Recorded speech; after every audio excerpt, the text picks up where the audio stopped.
C'est pas facile de garder ça en dehors de ton net.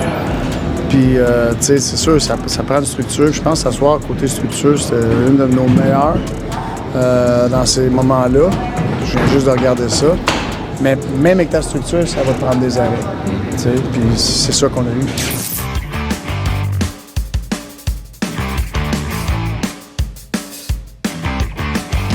What's up tout le monde? C'est ton boy Max. Quelle acquisition! Jacob Fowler! Ben non, c'est une blague. Mais pas tant. Le Canadien est là où il est au classement, malgré des performances, au mieux, très moyennes de ses gardiens depuis le début de la saison. Le meilleur moment de l'année pour les gardiens durant le ménage à 3 de la mi-décembre à la mi-janvier. Le Canadien avait maintenu une fiche de 11-4-4, bon pour un taux de 684, quatrième de la Ligue durant cette période. Donc, ça a été le meilleur moment pour les gardiens et ça a été le meilleur moment pour le Canadien. Cette fois-ci, par contre, il n'y aura pas de ménage à 3.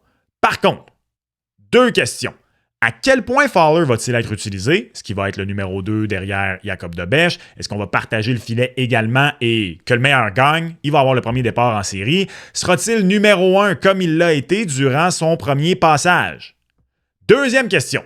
Est-ce que Jacob Fowler est à Montréal pour y rester d'ici la fin de la saison? Et là, je vous entends. Ben voyons donc, Max! Oui! Un instant, pas si vite sur ton clavier, mon Mario. Il y a des choses à discuter à ce sujet. Et justement, regardons ça ensemble. Comme toujours, si c'est ta première fois ici, aide ton boy, abonne-toi et également, laisse une mention j'aime. OK? On y va. J'ai dit que la deuxième question était les possibles allées et venues de Fowler, mais faisons-en la première. Là. Commençons avec ça. Quand on regarde ça à première vue, il semble évident que Fowler est ici pour rester. Le Canadien a besoin de lui. En partant, ça serait se mentir à ce point-ci de dire que, pire scénario, là, si tu penses vraiment que Dobeš mérite le filet une grande majorité de départ, là, qui n'est pas à tout le moins la deuxième meilleure option pour assurer la place en série quand Dobeš n'est pas d'office. Tu n'as plus de limite de 23 joueurs. Fait qu'envoie mon Jacob. Il n'empêche pas d'avoir 1 million d'attaquants, comme c'est le cas présentement, et 7 défenseurs. Et il y a aussi un nombre limité de rappels, 5. Donc maintenant 4. On vient d'en utiliser un. 5 moins 1, 4. La dernière fois, j'ai vérifié. Tu le renvoies une fois, tu le rappelles, oups, t'en restes juste 3. Tu fais ça 2 fois, il t'en reste 2, etc. C'est pas vraiment un problème. À moins de la pire des catastrophes possibles, le Canadien n'aura aucunement besoin de rappeler un attaquant. T'en as 2 en plus, puis t'as Patrick Laine qui joue pas. Donc les 2 en plus n'incluent pas Patrick Laine. En défense, une blessure et tu peux rappeler une police d'assurance. T'es correct. Donc, les 5 rappels, ça, c'est pas vraiment un problème. Et tu as besoin de Jacob Fowler. Et tu n'as pas de limite de 23 joueurs. Alors, je vous entends. Ce serait quoi le but, de toute façon, de ne pas simplement garder Fowler en haut? Pourquoi on se pose la question? Ben, c'est l'argent. L'argent mène le monde. Ou dans la Ligue nationale de hockey, l'espace sous le plafond salarial mène le monde. Le Canadien a, au moment où on se parle, au moment où j'enregistre cet épisode, 812 275 $ sous le plafond salarial selon Puckpedia. Ça inclut Patrick Laine d'ailleurs. Il est sur la liste des blessés, pas la liste des blessés à long terme. Son salaire compte en ce moment. Très bon texte à cet effet d'ailleurs de Nicolas Cloutier sur le site de TVA Sport. Je vous invite à aller le lire. Le lien est dans la description de l'épisode. On est plusieurs à vouloir voir le Canadien rappeler David Reinbacher d'ici la fin de la saison. Pour pouvoir le faire, le Canadien a besoin de 886 666 $ sous le plafond. Donc, si vous êtes bon en maths, on n'a pas assez en ce moment. Sauf que chaque jour, l'espace augmente. Parce que quand tu n'atteins pas le plafond et que tu n'as personne sur la liste des blessés à long terme, comme c'est le cas du Canadien présentement, comme c'est le cas du Canadien toute l'année, ton espace non utilisé, tu l'accumules. Voyez ça comme des intérêts, mettons. Là. Le plafond est calculé au jour le jour. Le salaire des joueurs est divisé par le nombre de jours de la saison. Selon Nicolas Cloutier, le Canadien aura l'espace pour monter David Reinbacher, si rien ne change d'ici là, dès lundi. Problème réglé, donc, vous me dites? Et pas nécessairement. Pourquoi? Ce gars-là. Si le Canadien veut signer Michael Hage en provenance de l'Université du Michigan à la fin de la saison, il va lui falloir encore quelques sous le plafond salarial.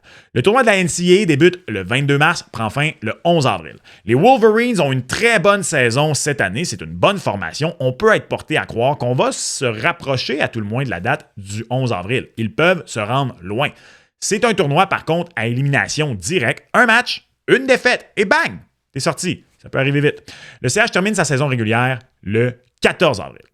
Peu importe où se rendent Hage et les Wolverines, ils devraient pouvoir arriver à temps avant la fin de la saison régulière et peut-être jouer un match, 2 matchs, comme l'ont fait Lane Hudson, Ivan Demidov.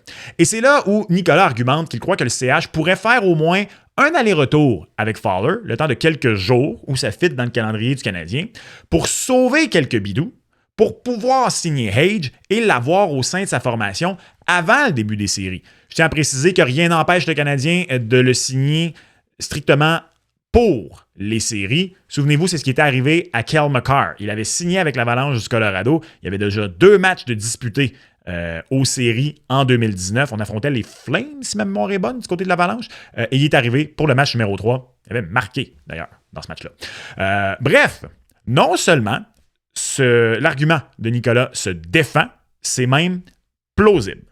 Par contre, je ne suis pas convaincu que c'est ce qui va arriver pour quelques raisons. La première, l'objectif du Canadien est de se qualifier pour les séries. C'est la priorité. Chaque point compte.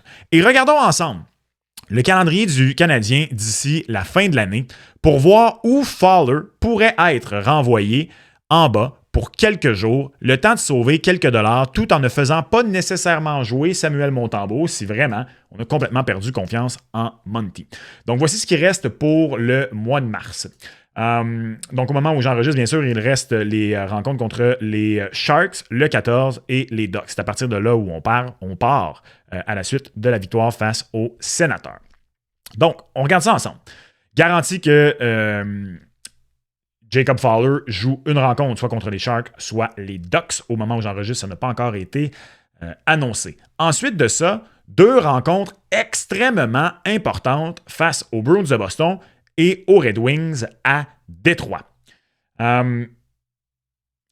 Tout semble indiquer, là, au moment où j'enregistre, que c'est Dobeš qui va jouer contre les Sharks et Fowler face aux Canards. Parce que vendredi, c'est Dobeš qui a effectué là, une routine plus de partant.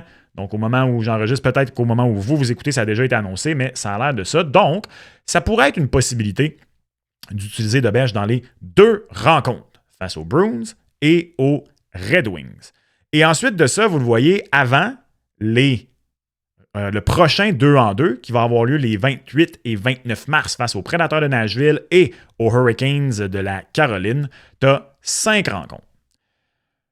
Renvoyer Jacob Fowler immédiatement après le match contre les Canards et donner l'entièreté des 5 rencontres consécutives qui ne sont pas des 2-en-2 face à Dobeš peut être une possibilité. Et dans ce cas-là, tu vas vraiment chercher beaucoup d'espace sous le plafond.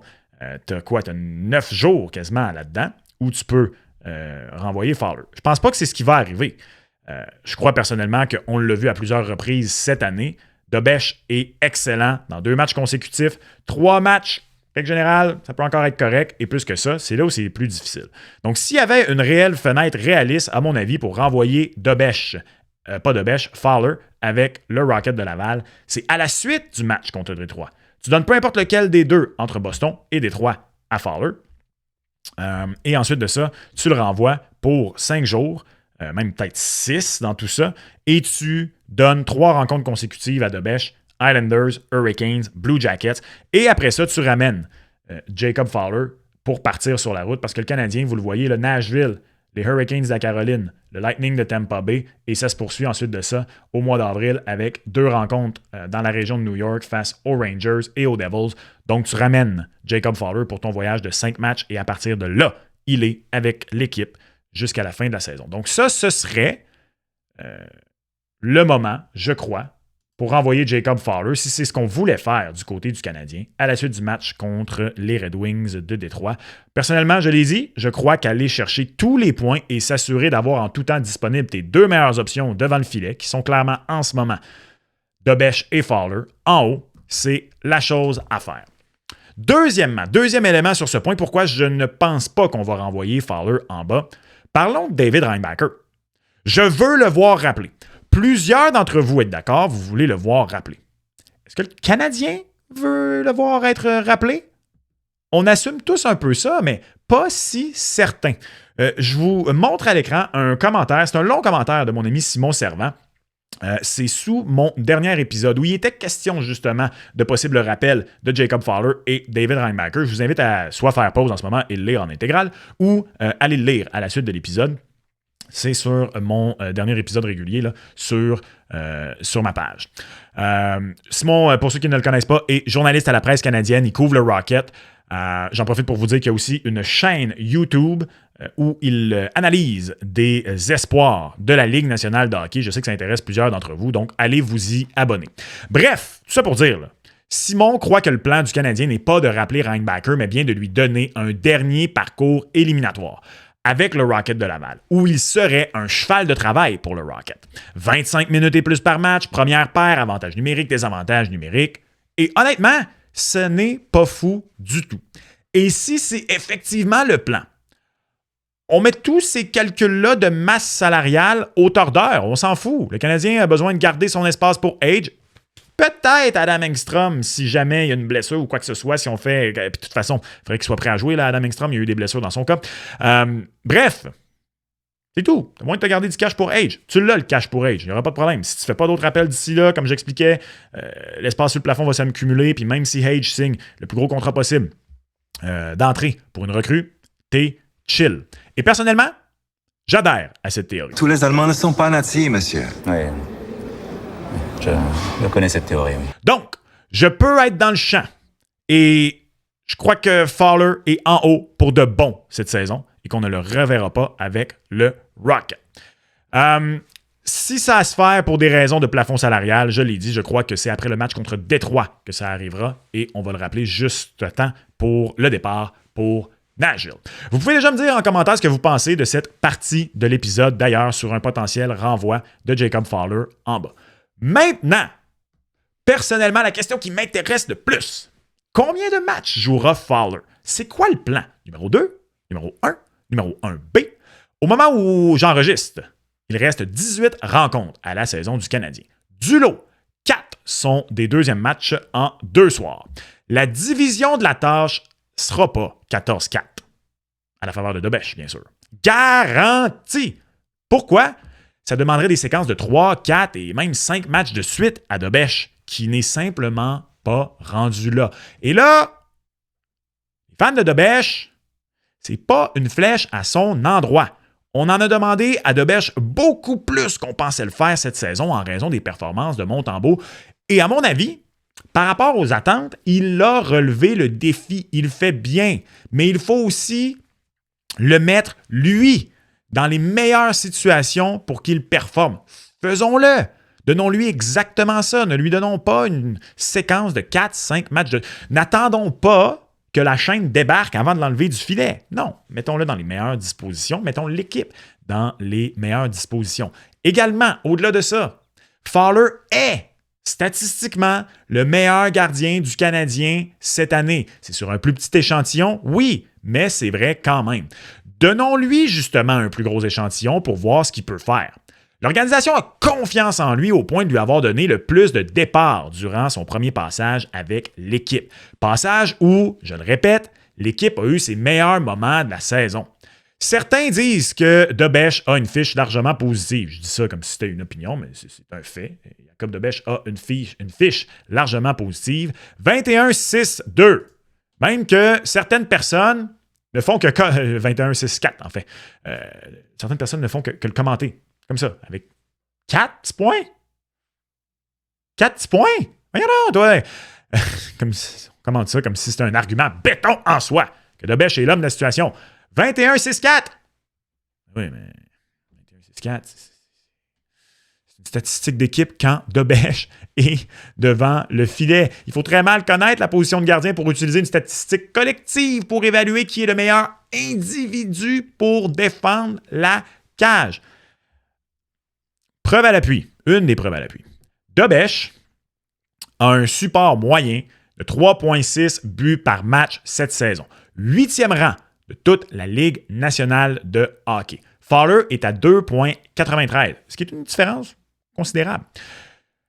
Certains d'ailleurs utilisent ceci pour prouver que les joueurs ont confiance à Dobèche. On a tellement confiance en Dobèche qu'on let's go, on y va à l'attaque, c'est pas grave. Pour ce que ça vaut, je ne crois pas du tout en ça. Je crois que c'est simpliste. je n'irai pas là personnellement, ni dans ce sens, ni dans l'opposé. Je n'utiliserai pas cette statistique-là pour dire le Canadien a plus confiance en Dobèche puis moins confiance en Fowler. Quand je dis Canadien, je parle des joueurs devant les gardiens de but. Par contre, si on m'obligeait à débattre de ça, j'argumenterais le contraire. Quand tu n'as pas d'arrêt et que tu sais que ta force de frappe, le Canadien, je vous rappelle, est 3e en attaque dans la Ligue nationale de hockey pour les buts cette saison. On est littéralement 3e dans la Ligue. Tu vas jouer sur ta force. Tu sais que tu n'as pas d'arrêt. Let's go. On va essayer de gagner 5-4. Parce que tu sais que ça ne va pas être fini même si tu mènes 4-1. Tu vas pas, le Canadien, en fin de rencontre, souvent essaye de parquer le boss quand il y a des courtes avances. C'est normal, mais sinon, le reste du match, let's go! On marque des buts! Moi, je pense que c'est ce qui arrive quand tu n'as pas d'arrêt. C'est ce que tu fais. Let's go. Gagnons 7-6. De toute façon, on sait qu'on peut gagner 7-6, mais on sait que perdre 2-1, ce n'est pas vraiment une option. Quand tu sais que tu vas avoir des arrêts, tu vas te donner la meilleure chance de les avoir, les arrêts. Meilleur exemple, Équipe Canada 2014 aux Olympiques. Exemple extrême et un brin injuste, j'en conviens. Mais exemple parfait pareil. Cette équipe avait Baby Prime Price, dans le sens où c'était le début de Prime Price, la meilleure défense au monde devant lui. Elle savait qu'elle pouvait gagner tous ses matchs facilement 2-0, si c'est ça qu'elle voulait. Et c'est ce qu'elle a fait. Et d'où Jésus, c'était plate à regarder. On gardait la rondelle 70% du temps, on tirait peu, on donnait rien à l'autre bout, puis on savait qu'on allait gagner. Un match serré dans le score, mais un match facile. En réalité, ça a marché à merveille. Performance la plus dominante d'une équipe qui ne gagnait pas tout le temps par 5 buts que j'ai vu de ma vie personnellement. Mais justement, on savait qu'on avait rien qu'à en marquer 2 puis c'était réglé. Puis encore une fois, c'est ça qui est arrivé, littéralement. Mais comme j'ai dit, puis je dis 2 buts, c'était 1. Souvent. Je pense pas que les joueurs devant n'ont pas confiance ni en Dobèche ni en Fowler. C'était juste pour amener le contre-argument pour ceux qui disent que les joueurs devant ont tellement confiance en Dobèche qu'ils se permettent de jouer moins défensivement puis de go all-in. Tout ça pour dire, comment utilisera-t-on Fowler d'ici la fin de la saison? Je pense que pour commencer, on va le faire avec un partage presque 50-50. Ce partage 50-50 va mettre en valeur les deux gardiens et tant que tu en as un qui n'a pas une avance claire, tu continues ainsi.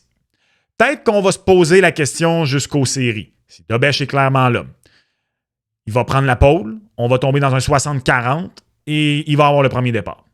Si Fowler prend la pole, on va tomber dans un 60-40 inverse et il aura le premier départ en série. À ceux qui disent que c'est injuste pour Dobèche, et honnêtement, c'est tout à fait valable. C'est tout à fait valable d'avoir cette réflexion-là, ce réflexe-là, de se dire qu'avec la saison qu'il a, ce serait injuste de ne pas donner la pole à Dobèche tout de suite. Mais posez-vous la question et soyez honnête. Pas de biais, B-I-A-I-S, cognitif. Oubliez la fiche. Dans le jeu, dans les statistiques, Dobèche vous a-t-il prouvé cette saison, hors de tout doute, qu'il doit être l'homme de confiance pour les séries? Nonobstant Montembeault, dites-moi pas oui plus que Monty. Monty est écarté de l'équation, à moins d'une double blessure aux 2 kids, ce qu'on ne souhaite pas. Moi, ma réponse est non. Je crois que ceux qui répondent oui sont d'ailleurs les mêmes qui disent que Montembeault a dans sa carrière des statistiques de Ligue américaine et ils s'aveuglent au fait que Dobèche, jusqu'ici dans sa carrière, a des chiffres extrêmement similaires. Mais vu qu'il gagne, on écarte ça de l'équation. Ça nous avantage de dire « Ouais, mais il gagne! » Ce qui est bon pour Pitou, c'est bon pour Minou. Dobèche, cette année, est un bon gardien. Il n'est pas un gardien qui mérite hors de tout doute qu'on dise « That's our guy ». Si on peut faire 2 rondes cette année, on doit le faire. C'est l'objectif, de gagner. Et si la meilleure façon de faire 2 rondes, c'est avec Fowler, tu dois aller dans cette direction, tu dois à tout le moins étudier cette possibilité. Dobèche, on le sait ce qu'on a pour les séries éliminatoires en lui. Avec Dobèche ou Fowler, on sait qu'on risque de terminer pas mal à la même place au classement à la fin de l'année, dans le sens où aucun des deux va faire débarquer la chaîne. Donc, donne la chance aux deux de voir qui serait réellement le meilleur dans cette situation-là. Et je le répète encore une fois, je vais être très à l'aise si Dobèche gagne le rôle. Ce n'est pas une flèche envers Dobèche, ce n'est pas un manque de confiance envers Dobèche. C'est que si tu as peut-être une meilleure option, tu dois la regarder. Mais il doit battre Fowler, à mon avis, dans les 18 derniers matchs pour ça. Et l'inverse est aussi vrai.